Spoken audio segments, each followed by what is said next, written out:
बता दूं, आपने अच्छा प्रश्न किया है।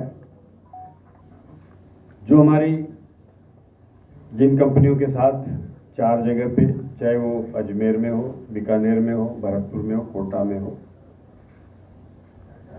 इनके साथ वितरण का करार है।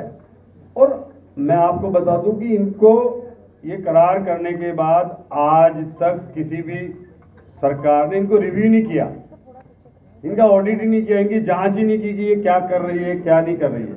मैंने कमेटी बनाई है, उन कमेटी ने जांच करी है, सभी जगह जांच आई है, कमियों को भी चिन्हित किया है और क्या करना चाहिए उसको भी हमने चिन्हित किया, उनको हम पूरा करा रहे हैं।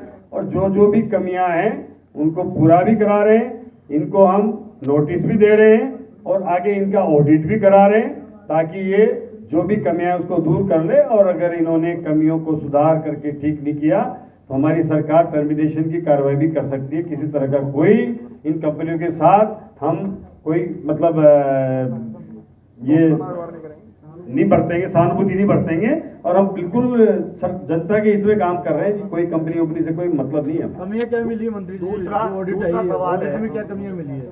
जो कमियां मिली उसके नोटिस दे रहे हैं, वो नोटिस जब शुरू हो जाएगा तो फिर मैं आपको बता दूंगा।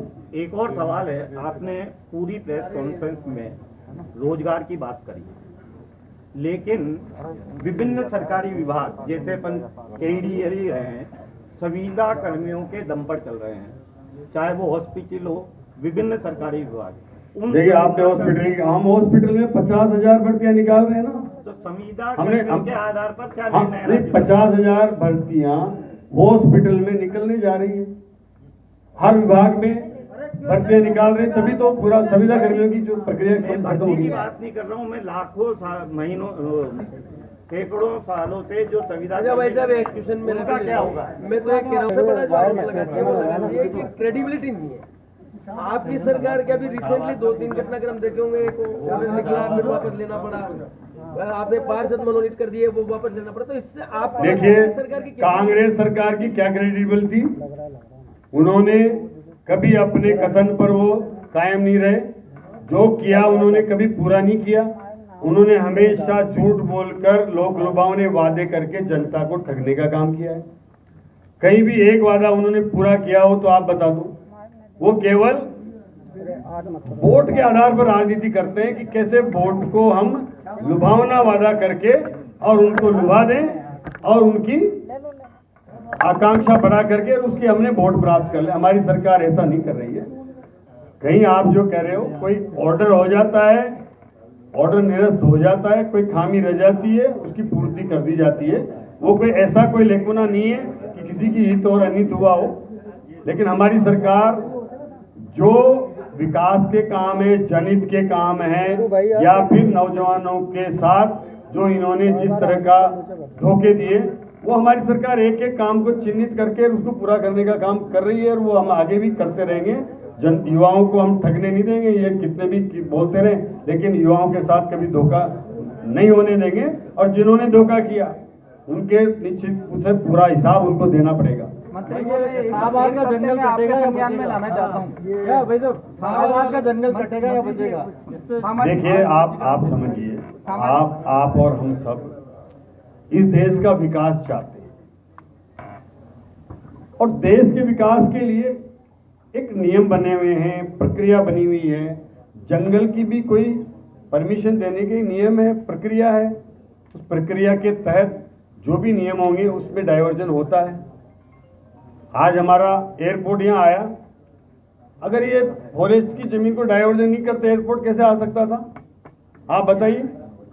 देखिए बात सुनिए, आप सुनिए, आप हम अभी माइनिंग कर रहे हैं छत्तीसगढ़ में, आप सबको मैं ले चलूंगा, मैं दिखाता हूँ क्या कर रहे हैं हम, आप सुनो। हाँ, और मैं दिखा दूंगा। हम वहाँ पूरी हमारी कोल माइंस जो है ना वो जंगल में है, उस जंगल को हम काट रहे हैं। सुनो आप, जंगल कट भी रहा है, लेकिन माइनिंग के बाद दोबारा उसका हम पुनर्भरण कर रहे हैं, वापस फिल कर रहे हैं और फिर उसमें पेड़ लगा रहे हैं। आप देखिए, जो पेड़ जंगल में तो एक यहाँ वहाँ नजर आएगा, जहाँ हमने वापस उसका पेड़ लगाए ना उसमें आप एंट्री नहीं कर सकते। उसमें जा नहीं सकते, इतना घना जंगल है कि उसमें जाना मुश्किल है, ऐसा जंगल लगाएं। तो करने वाले की इच्छा पर निर्भर है। हम जितना अगर आवश्यक है देश के लिए, आज सबसे ज़्यादा आवश्यकता क्या की है, आप सब परेशान होते हो कि शाम को 6 से 10 लाइट नहीं मिलती। सबसे ज़्यादा पीक आवर्स क्या है आज का, 6 से 10 है। 6 से 10 लाइट मिलती नहीं। आप थर्मल लगा दोगे तभी नहीं मिलेगी, आप सोलर लगा दोगे तभी नहीं मिलेगी, विंड से भी नहीं मिलेगी। ये मिलेगी या तो बैटरी स्टोरेज से या पंप स्टोरेज से। पंप स्टोरेज लग रहा है, वो 400 हेक्टेयर का जंगल कट रहा है। मैं वहां के वन विभाग वालों से पूछना चाहता हूँ, 60,000 जो है ना वहां पे हेक्टेयर पे वो कब्जा है जंगल काट के, पहले उसको हटाएं। ये तो 400 ही है। सवाल ये बात का है, आपकी भारत सरकार हम एक 25 पेड़ साल काट का सुनो। नहीं, हम बारी भारत सरकार का नियम है, एक पेड़ काटेंगे तो 10 पेड़ लगाएंगे। नहीं, आप जैसलमेर में जमीन ले रहे हो उसके बदले हम 10 पेड़ यही लगाएंगे, वहीं शाहबाद में लगाएंगे। नहीं, एक अरे- सवाल ये है मंत्री जी मेरा, आपकी भारत सरकार 25 साल का प्रोजेक्ट लेकर आ रही, चीता का कॉरिडोर का 3 राज्यों का, और उसी कॉरिडोर में वो जंगल आ रहा है। तो एक तरफ तो आप उससे जंगल नष्ट कर रहे हो। 45 किलोमीटर दूर है वो। नहीं, आप अपनी, मैं बता रहा हूँ ना, 45 किलोमीटर दूर है वो। नहीं, कूनो का कॉरिडोर बढ़ रहा है। हाँ, पुणे 45 किलोमीटर दूर है वहां से। माननीय मंत्री महोदय सुनिए,